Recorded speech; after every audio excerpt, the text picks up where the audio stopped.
오늘 첫 키워드는 달라진 파월입니다. 미국 연방준비제도가 시장 예상대로 기준금리를 0.25%포인트 인하했습니다. 박사님, 연준이 이번까지 포함해서 기준금리를 무려 3차례나 인하를 했는데 앞으로 추가 인하는 없을지 좀 궁금합니다. 네, 연준이 3번 연속으로 7월, 9월, 10월 스트레이트로 금리를 0.25%씩 내렸습니다. 네.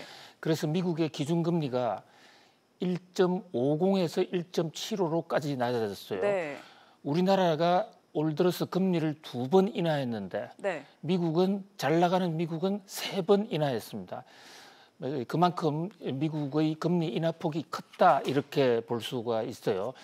전반적으로 트럼프 대통령이 강력히 요구하는 데다가 특히 트럼프 대통령은 미국 경제가 좋음에도 불구하고 선제적으로 대응하겠다라는 그런 의지를 강력하게 표현해 왔습니다.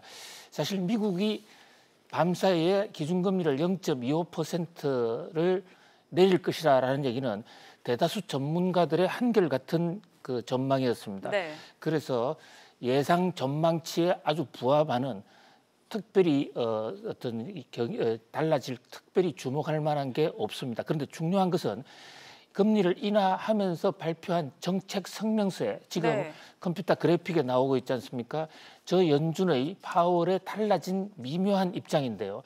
기존에 지금 빨간색 부분이 기존의 연준의 입장이었거든요. 연준은 금리 인하를 할 때마다 경기 확장 기조를 유지하기 위해 적절히 대응할 것이다. 경기 확장 기조를 유지한다. 이것은 경제 성장률을 계속 높여가기 위해서 금리를 계속 내릴 것이다. 이런 뜻이에요. 그런데 이 대목을 이번에 전격적으로 빼버렸습니다. 그리고 그 자리에 파란색으로 들어간 대목이 새로 들어갔는데요. 통화 정책의 적절한 경로를 정함에 있어서, 자, 적절한 경로라는 것은 금리를 올리는 방향으로 갈 것이냐 내리는 방향으로 갈 것이냐 그 경로를 정함에 있어서 향후 경제 전망과 관련된 정보의 함의라는 게 숨은 뜻입니다. 그 숨은 뜻을 면밀히 검토하겠다. 이렇게 매우 신중해진 것이에요. 그렇다고 밤사이에 이 파월의 달라진 입장이 앞으로 미국은 더 이상 금리를 인하하지 않겠다라는 것은 결코 또 아닙니다. 일주일 전이죠. 골드만삭스가 연준이 혹시 이제는 더 이상 금리 인하를 하지 않을지도 모른다. 그러한 뜻을 밝힐지도 모른다라는 얘기를 했지만 그 예상은 빗나가고 연준은 계속 지속적인 금리나 당연한 금리 인하는 이제 그만두겠지만 그러나 시장 상황에 따라서 적절히 대처하겠다. 이렇게 얘기한 거예요. 자, 지금 그림에서 나오는 대로 한국과 미국의 기준금리 격차가 또 그만큼 줄어들었습니다. 이 얘기는 한국은행 입장에서 그만큼 금리를 인하할 수 있는 여지가 좀 더 커졌다. 통화정책의 폭이 커졌다.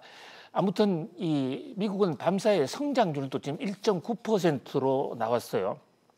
미국 같은 덩치가 큰 나라에서 1.9% 성장률은 사실 대단한 성장률입니다. 성장 잠재율을 초과하는 상당히 높은 성장률이거든요.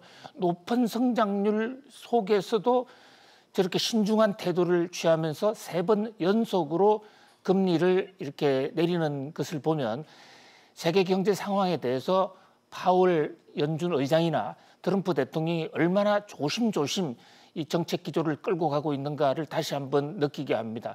그런 면에서 한국은 그 금리를 2번이나 올린 데다가 지금 한 금리 인하에 대해서 매우 소극적인 자세를 취해왔는데 미국의 어떤 태도, 미국의 입장 변화도 우리가 주목을 해봐야 될 것으로 보입니다.